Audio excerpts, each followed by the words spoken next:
Baby L makan nasi pakai garam, sikap Lesti Kejora dan Rizky Bilar disorot.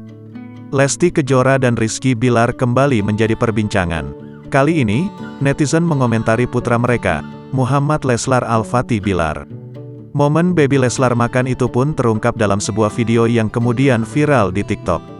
Akun bernama @fornbila memperlihatkan Baby L yang berada dalam gendongan sang nenek atau ibu dari Lesti Kejora.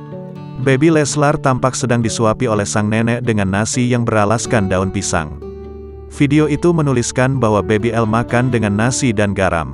Baby L-nya gemes cuma makan nasi pakai garam, tulis keterangan unggahan video. Kemudian dalam video yang sama, tersorot juga Lesti Kejora dan Rizky Bilar yang sedang asyik duduk berduaan di belakang. Video tersebut kemudian dihujani berbagai komentar netizen yang menyoroti makanan Baby Leslar.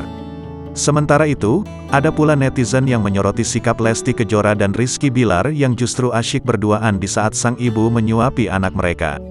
Mamanya lagi jagain papanya biar enggak selingkuh lagi, tulis netizen lain.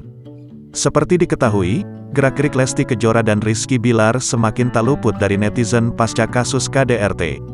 Pasalnya, setelah kasus KDRT yang dialami Lesti Kejora dan sang pedangdut justru mencabut laporannya, sebagian netizen menjadi tak simpati pada pasangan tersebut.